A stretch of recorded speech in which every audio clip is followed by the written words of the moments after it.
안녕하세요.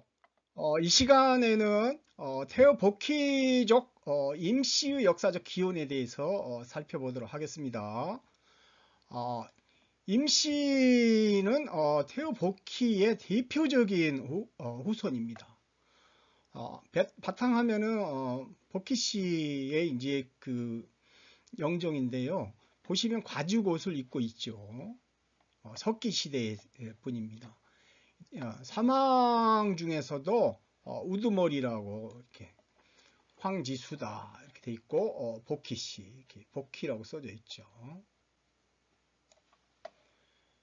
예, 임씨가 우리나라 임씨가 바로 태어복희의 후손입니다. 한국 임시 현황을 보면요, 인구수는 19만 명입니다. 그래서 본가는 황해도 풍천하고요, 전남 장흥이에요. 그 풍천 임시가 절대 다수입니다. 11만 명입니다. 이 많은 분들이 이 풍천이 어디 있는지도 잘 몰라요. 지금은 북한 지명이 없습니다. 조선시대 때 지명이에요. 시조 이모운이 고려 때 절강성 영파 소흥부에서 건너와 황해도 풍천에 살았다고 합니다. 풍천 임시요. 그 풍천구 남쪽에 박달산이 있어요. 이 심상치 않죠. 배달산이라는 거잖아요. 박달, 박족이라는 거죠. 도곡리에서 임도와 임천유라는 분의 비가 발견됐다고 합니다. 그 다음에 이제 풍천 임시와 이제 장흥 임시 두 개의 이제 본관으로 나뉘어 있는데, 장흥 임시는 2만 8천 명이고요. 시조 이모라는 분은 송나라 사람으로 고려 정종 때 귀화해가지고 정안현 당동리에 정착했다고 합니다. 여기가 바로 전남 장흥을 가리킵니다. 풍천이라는 이 지명은요, 이 황해도 과일군의 조선시대 지명이에요. 그래서 아마 그 풍천 임시들조차도 모르는 분이 많이 있을 수도 있어요. 조선시대까지만 지명을 쓰고 지금은 찾아볼 수가 없거든요. 이게 제가 볼 때는 바람풍자에다 하늘천, 바람의 신이잖아요, 풍천이.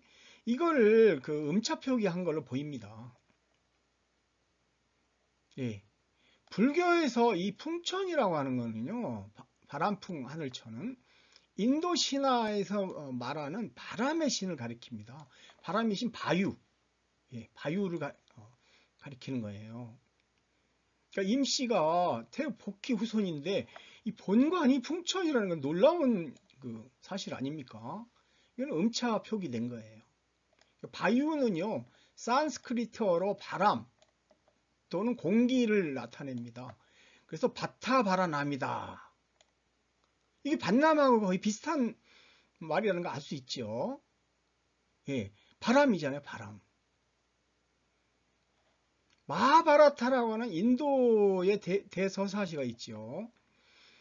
여기에는 비마의 아버지로 등장합니다. 바유가. 태어복희 풍성하고 연관돼 있어요. 이게 발리입니다. 발리. 파리로 읽으면 안 됩니다. 발리로 이게 발음돼요. 발리. 이게 박유. 예, 박유. 이것도 파가 아니에요.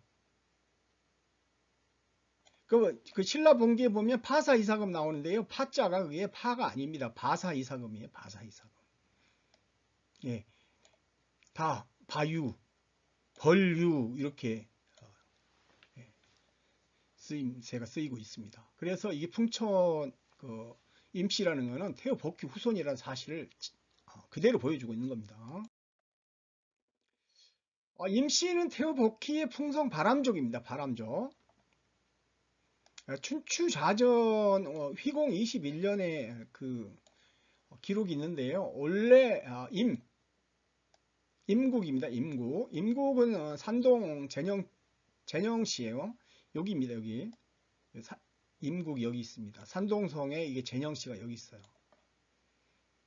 그리고 산동 동평에 숙국이 있었다 그럽니다. 동평. 그리고 그 수구는 산동 동평의 이 남쪽 편에 있었다 그러고요. 전유라고 하는 나라는 산동 비연에 있었다 그럽니다. 전유가 바로 여기 산동 평읍에 있습니다. 이 나라들이 다, 네 나라가 다 이 풍치성, 태어복희의 나라다라는 겁니다. 그러니까 태어복희가 바로 산동의 근거를 이 복희 후손들이 근거를 삼은 곳이 바로 이곳입니다. 임국은요 굉장히 오랫동안 존속을 하죠. 진시황 때까지 멸망하지 않습니다. 모두 풍시나라고요. 이 나라들은 태어복희와 여기에 흐르는 여기 있지 않습니까? 이게 제수죠. 제수의 제사를 맡았다 이런 겁니다. 이게 바로 백제할 때 이 제자가요 똑같습니다. 그래서 이게 그 그러니까 100가지의 성씨가, 그러니까 거의 모든 성씨가 제수를 건넜다라는 의미에서 백제가 된 겁니다. 그러니까 이쪽 지역이 다 백제였던 거예요. 나중에 대륙 백제가 되는 거예요. 임씨는요, 임국에서 비롯된 성씨입니다. 임씨는 태호 복희의 그 후손의 봉지, 임국이라는 거 아까 그거 보셨죠? 그걸 임성이라고도 합니다. 에서 비롯된 겁니다. 그러니까 태호하고 제수, 산동성의 그 제수의 그 제사를 맡아가지고 복기 8개라든가 천문역법, 하천의 제사, 금슬에 능통했다고 합니다. 임시들이. 통지 시종약에는 주성왕이 상고 제왕 태호의 후예를 찾아가지고 임숙, 수구 전유에 봉했다라고 기록되어 있어요. 공자가 쓴 논어의 계시편에도요. 노나라 개손의 그 전유를 토벌하려고 하는 거에 대해서 비판을 합니다.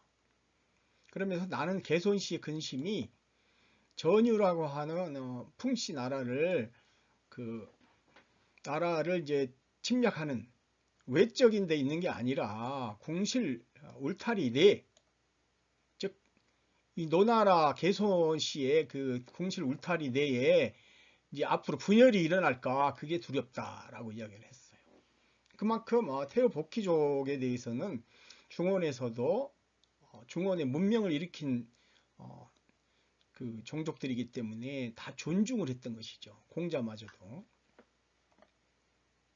임국은 춘추 전국 시대에 노나라, 송나라, 제나라 사이에 있었는데요. 임국은 멸망하지 않았습니다. 그리고 전국시대 말기 칠웅 사이에서도요, 끈질기게 생명력을 발휘하면서 살아남았습니다. 결국은 진시황이 이제 임국을 패하고 거기에 임성현을 설치를 하죠. 소호가 궁상에서 태어났는데 임성, 곡부, 미산 일대에서 활동했고요. 성이 임이었다고 합니다. 소호의 성도 임이었다고 그래요.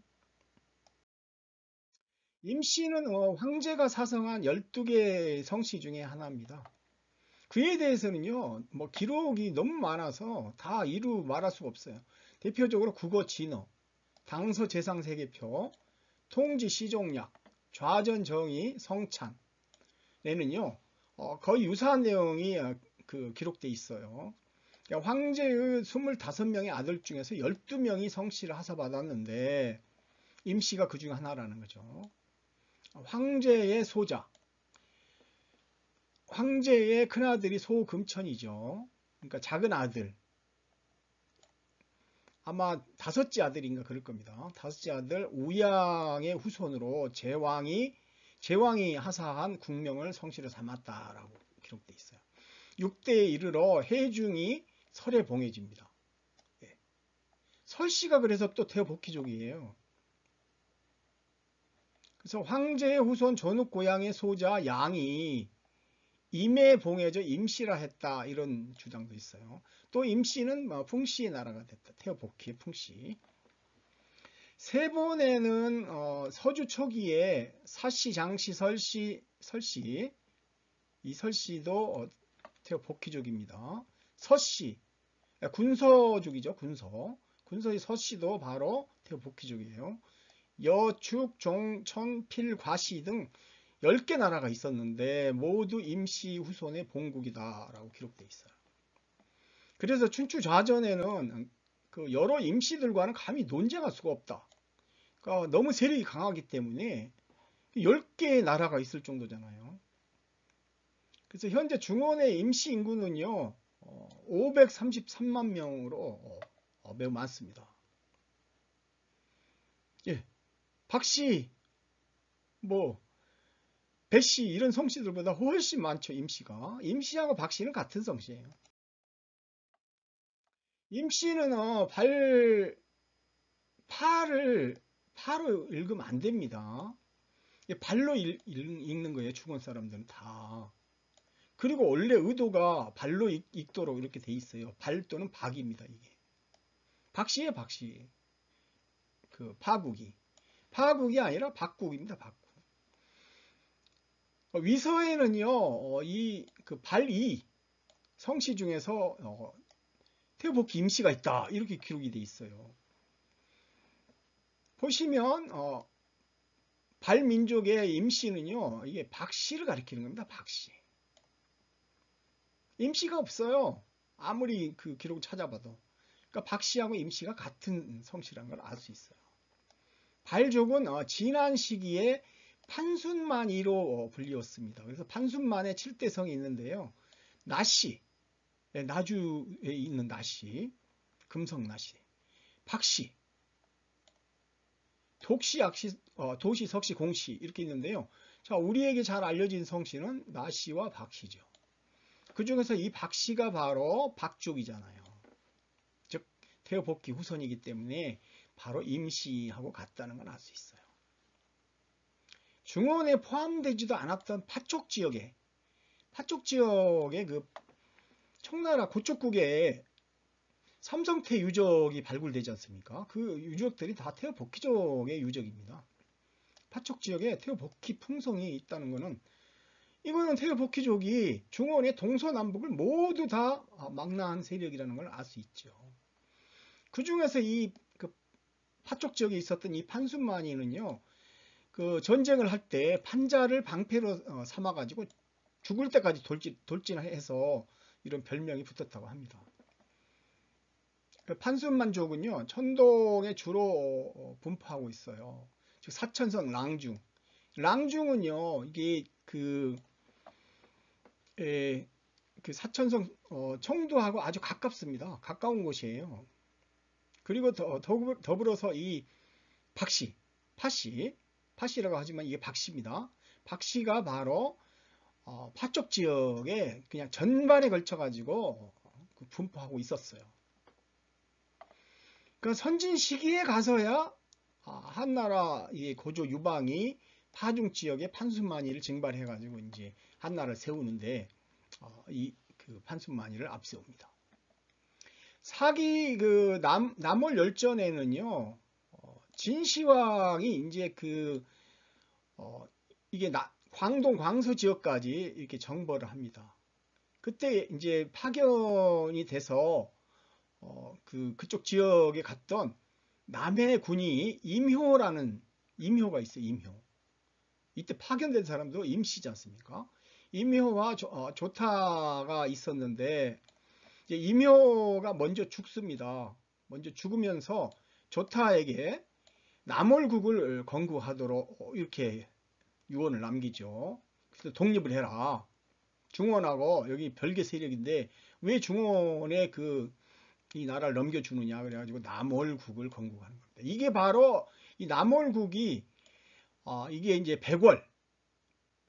백제할 때 그 백계의 올나라에 이제 그 하나의 나라가 되는 겁니다. 그래서 이 남월국을 비롯한 이 백월이 나중에 이제 대륙 백제하고 합쳐져서 대륙 만하고 합쳐져서요 대륙 백제로 발전하는 겁니다. 그래서 중원의 이 북경에서부터 산동을 거쳐 가지고 절강성, 복건성, 광동 광서성, 그 다음 베트남 일대까지 이렇게 대륙 백제가 성립할 수 있게 된 겁니다.